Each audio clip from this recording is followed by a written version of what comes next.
हारून शोएब को जब भी हम प्रोग्राम में दावत देते हैं तो हारून शोएब से हमारी गपशप होती है, बातचीत होती है और आप सबको पता होता है कि हम आज अपने लेजेंड्स को ट्रिब्यूट पेश करेंगे। हम उनके काम को सेलिब्रेट कर रहे होते हैं, उनकी यादें हमारे साथ होती हैं और हम ज़रा उस हिस्ट्री में जा रहे होते हैं जिसके बारे में हम सबको जानना चाहिए। उनके स्टाइल को, उनके गानों को, उनकी परफॉर्मेंसेस को, उनकी एक्टिंग को हम यहाँ पर बैठ के राइजिंग पाकिस्तान में आप सबके साथ मिलकर एंजॉय करते हैं और हमें बहुत अच्छा फीडबैक भी आ रहा होता है। आज भी हम अपने फनकारों को याद करेंगे। हारून शोएब, अस्सलाम वालेकुम। Sabeen, how are you? बिल्कुल ठीक, आप बताएं कैसे हैं आप? बिल्कुल ठीक ठाक। और सबीन, आज के सेगमेंट को शुरू करने से पहले I want to actually share एक शेर है गालिब साहब का, हाँ। मिर्जा गालिब का। सब कहाँ कुछ लाला ओ गुल में नुमाया हो गई, सब कहाँ कुछ लाला ओ गुल में नुमाया हो गई, खाक में क्या सूरतें होंगी कि पिन्हा हो गई। अरे वाह। तो आज हम जो तीन फनकारों को याद करने लगे हैं, उन्होंने हमारी मौसीकी की दुनिया, फिल्म इंडस्ट्री, अदब, टेलीविजन और ऑफ कोर्स म्यूजिक की दुनिया को बहुत रंगारंग कर दिया। ये वो गुल हैं जो कि खाक में तो हैं लेकिन उन्होंने हमारी जिंदगी में बहुत सारे रंग बिखेर दिए। बिल्कुल। तो सबसे पहले बात करते हैं लाला सुधीर की। लाला सुधीर जिनका नाम फिल्मी नाम सुधीर था और प्यार से उनको, जिस तरह पश्तो में कहा जाता है ना लाला बड़े भाई को, तो उनको लाला सुधीर कहकर फिल्म इंडस्ट्री में और उनके परिस्तार जो थे वो याद करते थे। तो Lala Sudhir actually he was from Khyber और वो पठान थे। अच्छा। और उनका असल नाम था शाहजमान खान आफरीदी, लेकिन उन्होंने पंजाबी फिल्मों में अपना करियर बनाया और सिर्फ पंजाबी फिल्में ही करते रहे।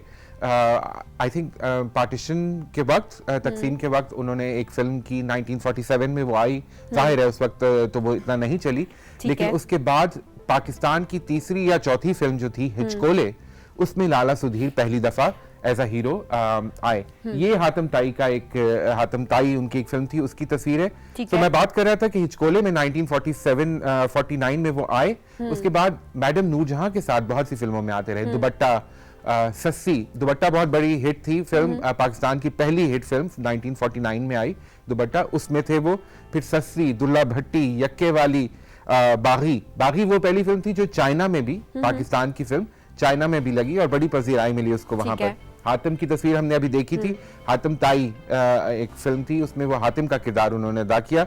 अनारकली जो मैडम की बहुत खूबसूरत फिल्म है जिसमें मैडम ने अनारकली का किरदार अदा किया, उसमें शहजादा सलीम जो थे वो लाला सुधीर थे। जबरदस्त। हाँ, अच्छा, मेरे ख्याल में देखिए बहुत सारे लोग हैं कैरेक्टर्स को पहचान रहे होते हैं लेकिन मे बी नाम वगैरह आप लोगों को जाहिर है, क्योंकि ये बहुत पुरानी बात हम आपको बता रहे हैं, तो बहुत से लोगों को शायद उनका चेहरा तो याद होगा लेकिन नाम याद नहीं होगा या पता नहीं होगा कि ये कौन से एक्टर थे। पाकिस्तान के पहले एक्शन हीरो अगर किसी को कहा जा सकता है ना, तो वो लाला सुधीर थे, क्योंकि वो माचो मैन जो किरदार है एक पंजाबी फिल्मों का खास तौर पे, वो लाला सुधीर ने ही डिफाइन किया था। अच्छा, बड़ी इंटरेस्टिंग बात है, बाय द वे बता रहा हूँ कि पंजाबी फिल्मों में दो बड़े हीरो रहे हैं पाकिस्तान की हिस्ट्री में। एक लाला सुधीर ऑफ कोर्स जो कि पठान थे, और दूसरे सुल्तान राही ऑफ कोर्स जो कि उर्दू स्पीकिंग थे, जिनकी मादरी जबान जो थी वो पंजाबी नहीं थी। तो पंजाबी फिल्मों के दोनों बड़े हीरो थे वो नॉन पंजाबी स्पीकिंग थे, which is very interesting, you know, anecdote मैंने कहा शेयर कर लूं। तो लाला सुधीर जो है उनके बारे में हमने आज बात की।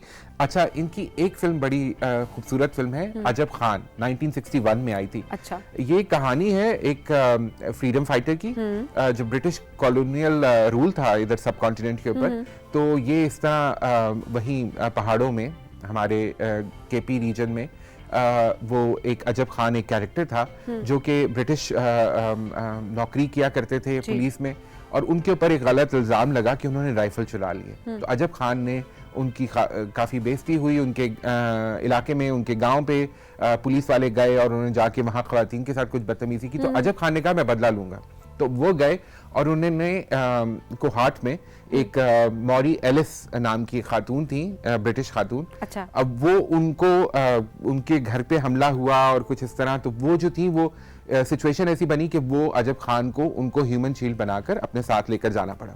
अच्छा, वो कुछ दिन के लिए मौरी एलिस को किडनैप करके ले गए। अच्छा, मौरी एलिस के बारे में, किडनैपिंग के बारे में वेस्टर्न न्यूज़पेपर्स ने बहुत छापा और अजब खान एक लेजेंड से बन गए ना। तो कुछ अर्से बाद वो गवर्नमेंट के साथ उनकी सेटलमेंट हुई, उन्होंने अपोलोजाइज किया और अजब खान ने मौरी एलिस को रिलीज कर दिया। लेकिन by that time Mollie Ellis was so impressed by the hospitality of the tribal people और अजब खान की जो उन्होंने उनको प्रोटेक्शन दी थी, उससे वो इतनी इम्प्रेस थी कि 1987 में मौरी एलिस दोबारा पाकिस्तान आई और खास तौर पे इस इलाके गई और उन्होंने जाकर वहां पे इंटरव्यू दिया और उन्होंने उसमें बताया कि अजब Khan was such a gentleman कि उन्होंने मेरा बहुत ख्याल रखा था। तो लाला सुधीर ने ये फिल्म बनाई और उसमें अजब खान का किरदार अदा किया। फिर वो 71 में दोबारा कैरेक्टर मैं सोच रही हूँ कि इसको परफॉर्म करना बहुत जबरदस्त कैरेक्टराइजेशन उनकी मजे की हमेशा होती थी। और लाला सुधीर, जिस तरह मैंने कहा, एक्शन हीरो, तो वो उस किरदार में ढल जाते थे। तो जितने आप देखिए ना, करतार सिंह, दुल्ला भट्टी, अजब खान, बागी, ये वो सारे किरदार हैं जिनके अंदर वो अपनी पर्सनालिटी शो करते थे। 19 जनवरी 1997 को लाला सुधीर जो है वो इस दुनिया से रुखसत हुए। तो आज ही की तारीख इसलिए हमने खास तौर पे आज सोचा कि उनको जरूर याद करें। इसी तरह एक और बड़ी शख्सियत जो इसी तारीख को हमारे हमसे छोड़ के चली गई, वो थे मुन्नू भाई, मुनीर अहमद शेख साहब, वजीराबाद में पैदा हुए, बहुत बड़े राइटर, जर्नलिस्ट, पोइट भी थे और कॉलम निगार, गरेबान के नाम से उनका कॉलम आया करता था। बहुत अरसे तक वो चलता रहा। उन्होंने पहला ड्रामा लिखा, शबीर शाह साहब का एक नॉवेल था जो ताहिरा सैयद साहिबा के वालिद थे, उनका एक नॉवेल था, उसको उन्होंने ड्रामाई तश्कील दी झोंक स्याल के नाम से। 1975 की बात है, पीटीवी पे चला और वो इतना मशहूर हुआ सबीन कि वो पहला ड्रामा था जिसके बारे में सचमुच कहा जा सकता है कि सड़कें सुनसान हो जाती थी। फिर वो रशियन फिल्म फेस्टिवल में गया और उन्होंने कहा कि ये एक ऐसा ड्रामा है, पीटीवी की प्रोडक्शन है, जो कि रशियन लिटरेचर के मुकाबले की चीज है। सो वहां पे रशिया में उसको अवार्ड भी मिला और बहुत पज़ीराई मिली। फिर जो सबसे खूबसूरत काम है मुन्नू भाई का, जो हम सबको याद है और पीटीवी देखने वालों को हमेशा याद रहेगा, अभी आपको बताऊंगा तो आपको भी याद आ जाएगा, वो है सोना चांदी। इतनी खूबसूरत कहानी है कि गांव से एक कपल आया है शहर और वो मुख्तलिफ घरों में रोज नौकरी के लिए जाते हैं और हर घर की कहानी है और वो अपनी मासूमियत में, अपने भोलपन में किस तरह उस घर के किरदारों को जो है वो थोड़ा थोड़ा सा जो है वो एज करते हैं। Engaging, interactive। बहुत ही खूबसूरत, बहुत खूबसूरत। और इतनी खूबसूरत एक्टिंग है शीबा हसन की और हामिद राना साहब की। लेकिन यह है कि वो कहानी, वो ड्रामा जो है, आज भी जो पीटीवी देखने वाले हैं ना, वो सोना चांदी को भूले नहीं है। तो वो बहुत खूबसूरत चीज मुन्नू भाई ने बिल्कुल हमें दी। इंतहाई पढ़ने लिखने वाले, दानिश्वर इंसान, और अपनी पूरी किताबें अपनी ही जिंदगी में गवर्नमेंट कॉलेज यूनिवर्सिटी की लाइब्रेरी को उन्होंने डोनेट कर दी। बिल्कुल, इस वक्त हम स्क्रीन पर भी देख सकते हैं। बहुत खूबसूरत खूबसूरत पोर्ट्रेट्स मुझे मिल रहे थे मुन्नू भाई के। मैंने कहा ये सारी तस्वीरें शेयर होनी चाहिए। ये देखिए, वो यंगस्टर्स के साथ, स्टूडेंट्स के साथ बैठे हैं, उनको समझा रहे हैं। ये दूसरे फनकारों के साथ हैं, उनके साथ उनकी तस्वीरें हैं। बड़ी यादगार राइटर्स के साथ तस्वीरें उनकी, किश्वर नाहीद नजर आ रही हैं हमें। ये उनकी लाइब्रेरी थी, जो सारी किताबें जो हैं वो गवर्नमेंट कॉलेज यूनिवर्सिटी को गिफ्ट करके गए हैं। तो बहुत खूबसूरत इंसान, ये अमजद इस्लाम अमजद के साथ बिल्कुल उनकी तस्वीर। और यहाँ भी देखिए कमाल अहमद रिजवी साहब हैं, इंतजार हुसैन साहब हैं। तो मुन्नू भाई जो है ना, वो सबके दोस्त, और फिलैंथ्रोपी का काम बहुत ज्यादा उनका था, वो करते थे।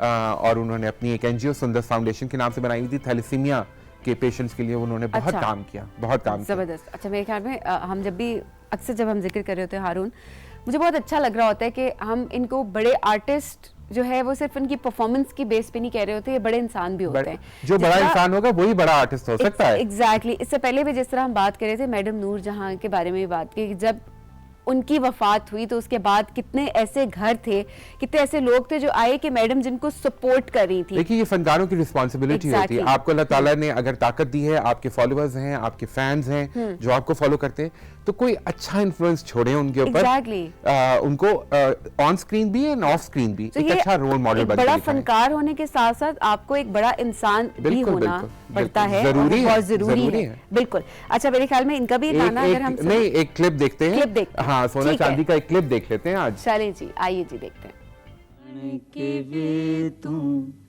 दर्दी ढोला गल्लां करे नाए दुखां दियां, आ जावे बहारां रुखां दियां, आ जावे बहारां रुखां दियां। सोने हाँ मेरी एक बात तो सुन। सोने हाँ आज ना बाजी रस्काना ने मेरे साथ ना बड़ी समझदारी की, बहुत अच्छी अच्छी बातें की।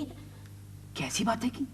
बाजी रस्काना इस घर के बारे में सारी बातें समझ गई हैं, मुझे भी समझा दिया उन्होंने। अच्छा बाजी रस्काना को मनोहर साहब के झगड़े की असल वजह का पता चल गया कि असल वजह क्या है? वो कहते हैं ये शंख शुबा है। शक शुबा? हाँ शंख शुबा। अच्छी है। वो जो रहीला ना उसने साहब को कल 5 बजे घर पे चाय पे बुलाया है और जरीना मुझे कहने लगी आपसे मिलकर बड़ी खुशी हुई। मैंने कहा क्यों जी? तो हंसना शुरू कर दिया। हंसने लगी। हंसने लग गई। हंसने लगी। मेरी भी हंसी निकल गई। तेरा भी हंसी पूरी बतीसी निकली तेरी। मैंने कहा क्यों? बतीसी निकली है ना। सोने हाँ? आज बेगम साहब जी थिएटर पे गई थी। अच्छा थिएटर पे जब गई ना तो अपने अब्बा जी से मिलने, हाँ तो जब वापस आई तो बड़ी सख्त गुंसा चढ़ा हुआ था उन्हें, लाल सुर्ख मुंह हुआ था पकाने की तरह, ऐसे मुंह बनाया था ना। चांदी वो तुझे ना ऊपर ऊपर से झटके दे रहे थे, अंदर अंदर से ना तुझे समझा रहे थे। हाँ ये तो मुझे पता है, ठीक है, अंदाजा हो गया था वैसे मुझे। चांदी वैसे कुछ बैल होते हैं जिनको ना करे ना तो चल पड़ते हैं। हाँ। और कुछ को छांटा मारना पड़ता है। हाँ ये तो ठीक न। क्या? मैं बैलों की बात कर रहा था। हाँ अपनी बरादरी की बात तो तू बहुत अच्छी तरह करेगा। चांदी शांति।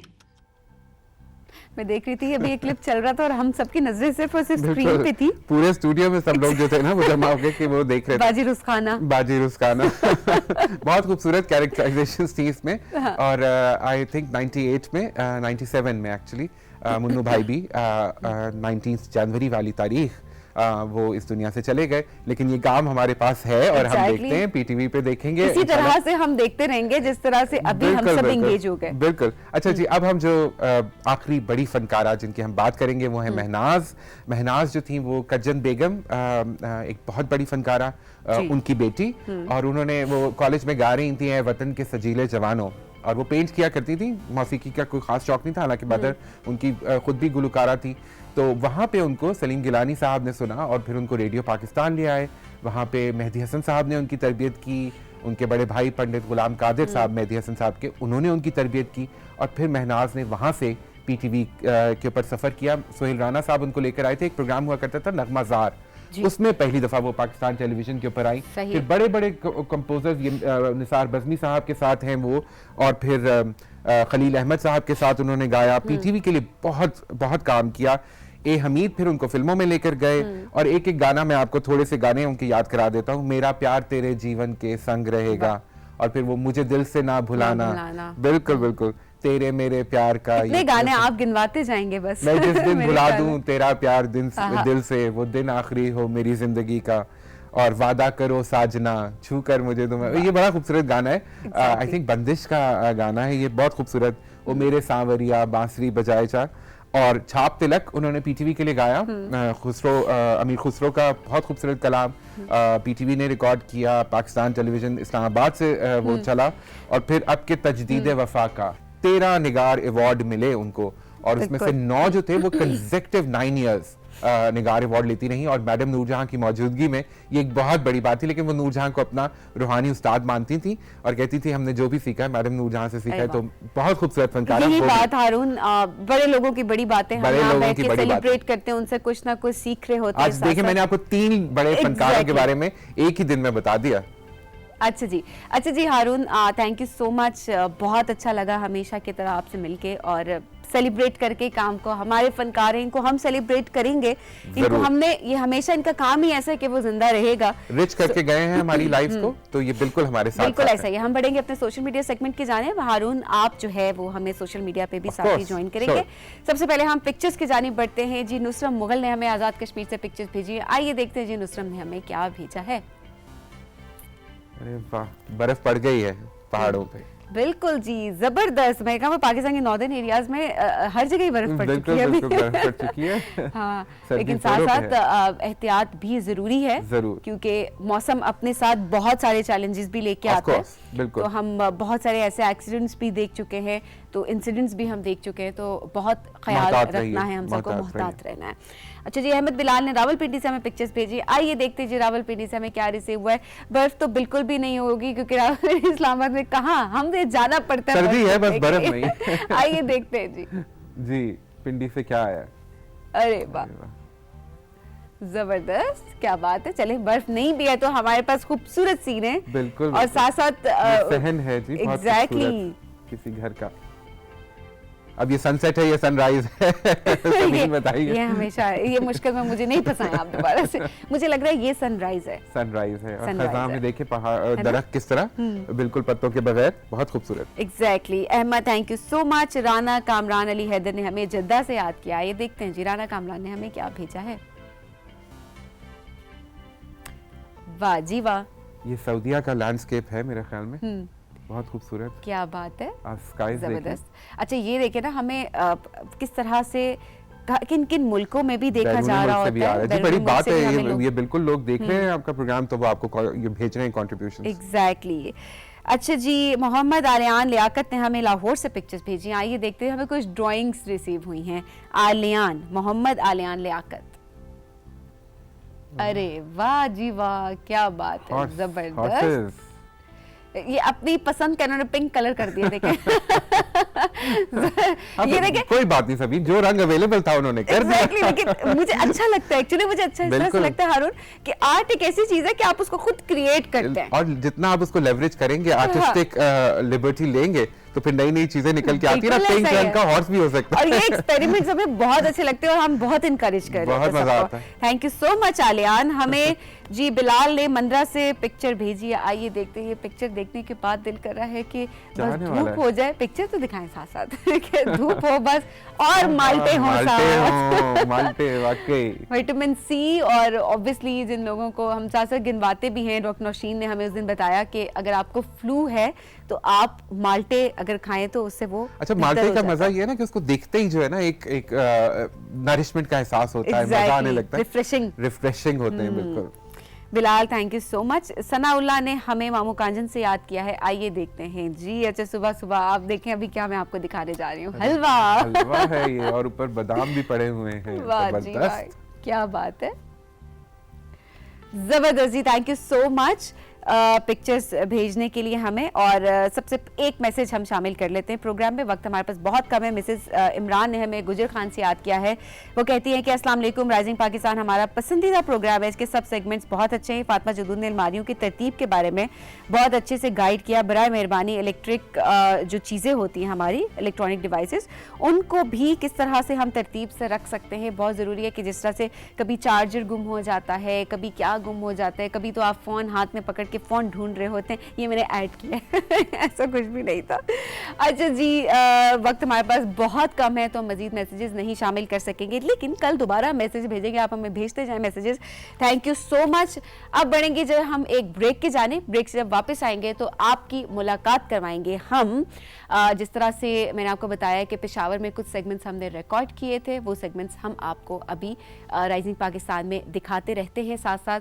तो पेशावर में हमारी 2 लड़कियों से मुलाकात हुई। अब मेरा दिल तो करे मैंने को जो छोटी बच्चियों से हमारी मुलाकात हुई जो कि बहुत बड़े काम कर रही हैं। हम अगर जमायमा अफरीदी की बात करें तो जमायमा वुमेन राइट्स एक्टिविस्ट हैं, और जमायमा के किस तरह से उन्होंने काम को शुरू किया, क्या क्या चैलेंजेस उनको पेश आए, अभी भी किस तरह से उन चैलेंजेस को वो फेस कर रही हैं, ये जमायमा की कहानियाँ आप ज़रूर सुनेंगे। और आज फातिमा फराज से आपकी मुलाकात करवाएंगे। फातिमा फराज की अगर बात करें तो फातिमा की तो क्या ही बात है, क्लाइमेट चेंज एक्टिविस्ट हैं। क्लाइमेट एक्टिविस्ट होने के साथ साथ फातिमा ने हमें जो क्लाइमेट चेंज की डेफिनेशन सुनाई, वो जो उन्होंने समझाई जितने आसान अल्फाज में, वो आज आपने ज़रूर सुननी है, क्योंकि हम सब के लिए ये सुनना बहुत ज़रूरी है। इन दोनों लड़कियों की स्टोरी आप सबके सामने आज हम राइजिंग पाकिस्तान में इनको शोकेस करेंगे, इनकी अचीवमेंट्स को। कहीं मत जाइएगा, सेगमेंट ज़रूर आपने देखना है। इस ब्रेक के बाद ये है राइजिंग पाकिस्तान।